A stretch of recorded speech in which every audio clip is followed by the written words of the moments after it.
ദൈവത്തിന് സ്തുതി. എല്ലാവർക്കും നമസ്കാരം. നിങ്ങൾക്കെല്ലാവർക്കും ആവേ മരിയ എന്ന എൻ്റെ യൂട്യൂബ് ചാനലിലേക്ക് സ്വാഗതം. ഞാനിന്ന് നിങ്ങളുമായിട്ട് പങ്കുവയ്ക്കാൻ ആഗ്രഹിക്കുന്നത് പൈശാചികമായ ആക്രമണങ്ങളെ പറ്റിയാണ്. എൻ്റെ ജീവിതത്തിൽ എനിക്ക് നേരിട്ട ഒരു പൈശാചികമായ ആക്രമണത്തെ പറ്റിയും അതിൽ നിന്ന് ഞാൻ എങ്ങനെ രക്ഷപ്പെട്ടു, എന്ത് മാർഗമാണ് ഞാനതിനെ സ്വീകരിച്ചത് എന്നതിനെ പറ്റിയുമാണ്. അപ്പം നമുക്ക് വീഡിയോയിലേക്ക് കടക്കാം.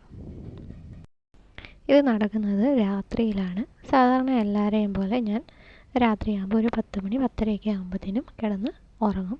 അത് കഴിഞ്ഞ് ഒരു പ്രത്യേക സമയം ഏതാണ്ട് ഒരു 12-12:30 അടുത്ത് ഞാൻ തന്നെത്താനെ എണ്ണിക്കും. അതിനുശേഷം കുറച്ച് സമയത്തേക്ക് എനിക്ക് ഉറങ്ങാൻ പറ്റത്തില്ല. പക്ഷേ ഈ ഉറക്കം ഇങ്ങനെ കണ്ണിൻ്റെ പോളയിൽ വന്ന് ഭാരത്തോടെ ഇങ്ങനെ തൂങ്ങി നിൽക്കുന്നതായിട്ട് എനിക്ക് ഫീൽ ചെയ്യാൻ പറ്റും. പക്ഷേ എനിക്ക് ഉറങ്ങാൻ പറ്റത്തില്ല. എന്തോ എനിക്ക് പറഞ്ഞ് ഫലിപ്പിക്കാനാവാത്ത ഒരുതരം അനുഭവമായിരുന്നു അത്. ഉറങ്ങാൻ പറ്റുന്നില്ല. ഇങ്ങനെ മുകളിലോട്ട് നോക്കി കിടക്കും. എത്ര ശ്രമിച്ചാലും എനിക്ക് ഉറക്കത്തിലേക്ക് വഴുതി വീഴാൻ പറ്റുന്നില്ല. ആ രീതിയിൽ എനിക്കിങ്ങനെ കുറച്ച് നാളിങ്ങനെ ഭയങ്കരമായിട്ടുള്ള ഒരു പൈശാചികമായ ആക്രമണം എനിക്കുണ്ടായി.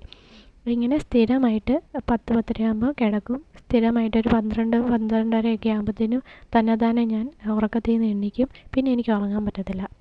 ഇങ്ങനെ ഒരു പ്രശ്നം എന്നെ അലട്ടി. ഞാനിങ്ങനെ ഈ പ്രശ്നം പറയുമ്പോൾ എൻ്റെ അമ്മയാണെങ്കിൽ ബൈബിളൊക്കെ എടുത്ത് എനിക്ക് തരും. പ്രാർത്ഥിച്ച എണ്ണയൊക്കെ എടുത്ത് നെറ്റിയിലൊക്കെ തൂത്ത് തരും.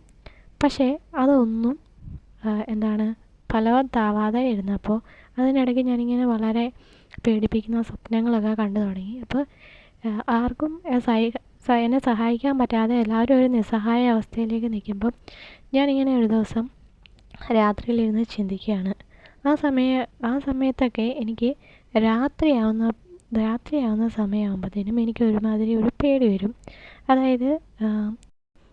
അതായത് ഈ ലോകത്തെല്ലാ അപകടങ്ങളും സംഭവിക്കും. വീടിന് വെളിയിൽ ഇറങ്ങരുത്. എന്തെങ്കിലുമൊക്കെ അപകടങ്ങളുണ്ടാവും. നെഗറ്റീവായിട്ട് മാത്രമുള്ള ചിന്തകൾ എൻ്റെ ഉള്ളിലേക്ക് വന്നുകൊണ്ടേയിരിക്കുകയാണ്.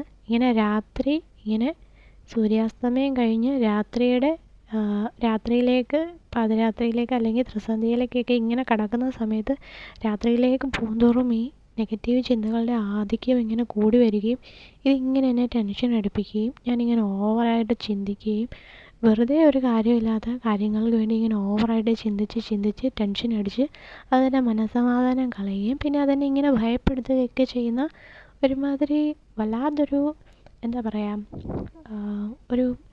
ഞാനതിനെ പൈശാചിക ആക്രമണം എന്ന് തന്നെ വിളിക്കും. കാരണം ഞാൻ പുറകെ പറയാം. ഇങ്ങനെ പൈശാചികമായിട്ടുള്ള ആക്രമണം ഞാൻ നേരിട്ടുകൊണ്ടിരിക്കുകയായിരുന്നു. പക്ഷേ അതിലൊക്കെ ഏറ്റവും ഭീകരമായത് രാത്രിയിൽ ഇങ്ങനെ ഉറങ്ങാൻ പറ്റാത്ത ഒരവസ്ഥയാണ്.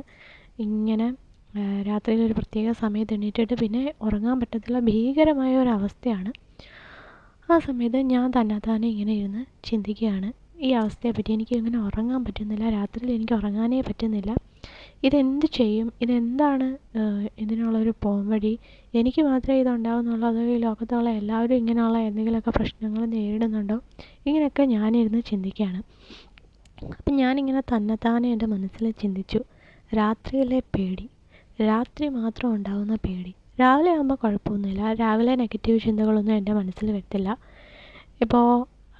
പക്ഷേ ഇപ്പം ഞാൻ വെളിയിലിറങ്ങി എന്തെങ്കിലും ചെയ്യുന്ന ഒരു കാര്യത്തെപ്പറ്റി രാവിലെ ഇരുന്ന് ചിന്തിച്ചാൽ വളരെ പോസിറ്റീവായിട്ടുള്ള ചിന്തകളായിരിക്കും മനസ്സിൽ വരുന്നത്. അവിടെ പോകണം, അത് ചെയ്യണം.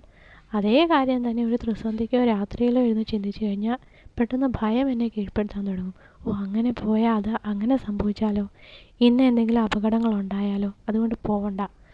ആ ഒരു രീതിയിലുള്ള ചിന്തകളായിരിക്കും വൈകുന്നേരം എൻ്റെ മനസ്സിലേക്ക് വരുന്നത്. അങ്ങനെ ഈ ഒരു പ്രശ്നം എന്നെ അലട്ടിക്കൊണ്ടിരുന്നു. അപ്പം ഞാനിങ്ങനെ തന്നെത്താനെ ഒരു ദിവസം ഇങ്ങനെ ചിന്തിക്കാൻ തുടങ്ങി, രാത്രിയിൽ മാത്രം ഉണ്ടാകുന്ന പേടി, ഇതെന്ത് തരം പേടിയാണ്? ഈ വാക്ക് എന്നെ സ്ട്രൈക്ക് ചെയ്തു. അതായത് രാത്രിയിലെ പേടി, ഈ വാക്ക് ഞാൻ എവിടെയോ കേട്ടിട്ടുണ്ട്. എവിടെയോ ഈ രാത്രിയിലെ പേടി എന്നുള്ള വാക്ക് ഞാൻ കേട്ടിട്ടുണ്ട്. ഞാൻ എവിടെയാണ് ഇത് കേട്ടത്? പെട്ടെന്ന് എനിക്ക് ഓർമ്മ വന്നു. ഇത് 91-ാം സങ്കീർത്തനത്തിൽ കിടപ്പുണ്ട്. രാത്രിയിലെ ഭയത്തെയും പകൽ പറക്കുന്ന അസ്ത്രത്തെയും ഇരുട്ട് സഞ്ചരിക്കുന്ന മഹാമാരിയെയും ഉച്ചയ്ക്ക് നശിപ്പിക്കുന്ന സംഹാരത്തെയും നിനക്ക് പേടിപ്പാനില്ല. അങ്ങനെ എനിക്ക് മനസ്സിലായി 91-ാം സങ്കീർത്തനത്തിൽ ഈ ഒരു വാക്ക് കിടപ്പുണ്ടെന്ന്. അതിനു മുമ്പ് 91-ാം സങ്കീർത്തനത്തോട് എനിക്ക് ഭയങ്കര ഇഷ്ടമായിരുന്നു. അന്നൊന്നും ഞാൻ ഇത്രയും ബൈബിളൊന്നും വായിക്കുകയും ദൈവത്തമ്പുരാനോട് അങ്ങനെ അടുക്കുകയൊന്നും ചെയ്ത ഒരു കാലഘട്ടമല്ല. പക്ഷേ എനിക്ക് ബൈബിൾ എടുക്കുമ്പം തന്നെ 91-ാം സങ്കീർത്തനത്തോടൊരു ഭയങ്കര ഒരു ഇഷ്ടമോ അത് കാണാതെ പഠിക്കണമെന്നുള്ള ആഗ്രഹമൊക്കെ എൻ്റെ ഉള്ളിൽ ഇങ്ങനെ വരും. അതിനോടെന്തോ എനിക്കത് തിന്നാൻ തോന്നും. അതേപോലത്തെ ഒരു മനോഭാവമായിരുന്നു ആ സങ്കീർത്തനത്തോട്. എന്തുകൊണ്ടോ എനിക്കത് ഇഷ്ടമാണ്. അതിൻ്റെ വരികളുടെ ആ ഒരു ഭംഗി കൊണ്ടോ വേർഡ്സ് കൊണ്ടോ ഒക്കെ ആയിരിക്കും. അങ്ങനെ എനിക്ക് 91-ാം സങ്കീർത്തനം കാണാതറിയത്തില്ല. അതുകൊണ്ട് ഞാൻ എൻ്റെ ഫാദറിനോട് പറഞ്ഞു കിടന്നുറങ്ങാൻ നേരം ഇത് ഉറക്കെ ചൊല്ലണം. അങ്ങനെ 2-3 ദിവസം ഫാദർ ചൊല്ലി. അതിനുശേഷം ഞാൻ തന്നെത്താനെ രാത്രി കിടക്കുന്നതിന് മുമ്പ് 91-ാം സങ്കീർത്തനം ചൊല്ലിക്കൊണ്ട് കിടന്നു. പ്രിയമുള്ളവരെ, അങ്ങനെ ആ പ്രശ്നം അവിടെ നിന്നു. പിന്നെ ഞാൻ രാത്രിയിൽ സുഖമായിട്ട് കിടന്നുറങ്ങാൻ തുടങ്ങി. രാത്രിയിൽ 12-12:30 ആകുമ്പം കണ്ണ് തുറന്ന് ഇങ്ങനെ മുകളിലോട്ട് നോക്കി ഉറങ്ങാൻ പറ്റാതെ കിടക്കുന്ന എൻ്റെ അവസ്ഥ മാറ്റിക്കളഞ്ഞു ദൈവം തമ്പുരാൻ. 91-ാം സങ്കീർത്തനത്തിൻ്റെ ശക്തി അന്നെനിക്ക് മനസ്സിലായി. പിന്നെ അന്ന് തൊട്ട് ഇന്ന് വരെ എല്ലാ രാത്രിയിലും ഞാൻ 91-ാം സങ്കീർത്തനം ചൊല്ലിക്കൊണ്ടാണ് രാത്രി കിടക്കുന്നത്. ഈ ഒരു അനുഭവം നിങ്ങളുമായിട്ട് ഇവിടെ ഷെയർ ചെയ്യുന്നതിൻ്റെ കാരണം എന്താണെന്ന് വെച്ചാൽ, നിങ്ങൾ ആരെങ്കിലും ഇങ്ങനെയുള്ള പ്രശ്നങ്ങൾ ജീവിതത്തിൽ അനുഭവിക്കുന്നുണ്ടെങ്കിൽ, ഏതെങ്കിലും രീതിയിലുള്ള പേടിയോ ഭയമോ പൈശാചിക ആക്രമണങ്ങളോ നിങ്ങൾക്ക് നേരിടുന്നുണ്ടെങ്കിൽ, നിങ്ങൾക്ക് പ്രയോഗിക്കാൻ പറ്റുന്ന ഏറ്റവും നല്ല ആയുധമാണ് 91-ാം സങ്കീർത്തനം. 91-ാം സങ്കീർത്തനം കേൾക്കുന്നത് പിശാചുക്കൾക്ക് പേടിയാണ്. ഞാൻ പറഞ്ഞു, ഇങ്ങനെ നെഗറ്റീവ് ചിന്തകൾ ഉണ്ടാകുന്നത് ഒരു പൈശാചിക ആണെന്നാണ് എൻ്റെ മനസ്സിൽ പറയുന്നത്, ഞാൻ വിശ്വസിക്കുന്നത്. അതിൻ്റെ കാരണം ഇതാണ്.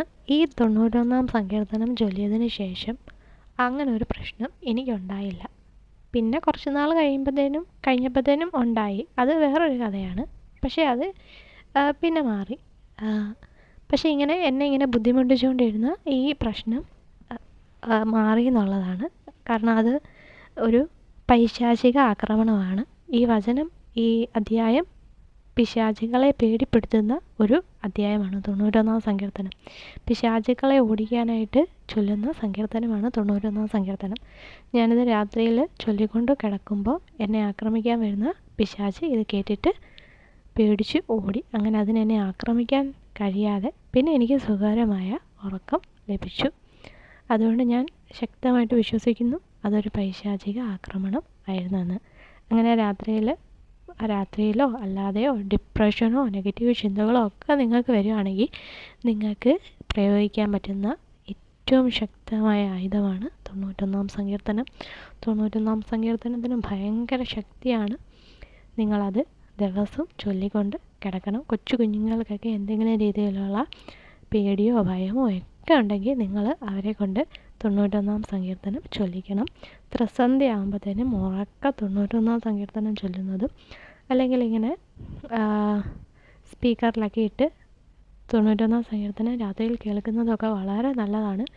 ഇത് കേൾക്കുന്ന മാത്രയിൽ നമ്മുടെ വീട്ടിൽ ഏതെങ്കിലും പൈശാചിക ശക്തികളുണ്ടെങ്കിൽ അത് അവിടുന്ന് ഓടിക്കോളും. അങ്ങനെ ഈ ഒരു വീഡിയോ നിങ്ങൾക്ക് പ്രയോജനപ്പെടും എന്ന് ഞാൻ വിശ്വസിക്കുന്നു. എല്ലാവർക്കും നല്ലൊരു ദിവസം ആശംസിക്കുന്നു.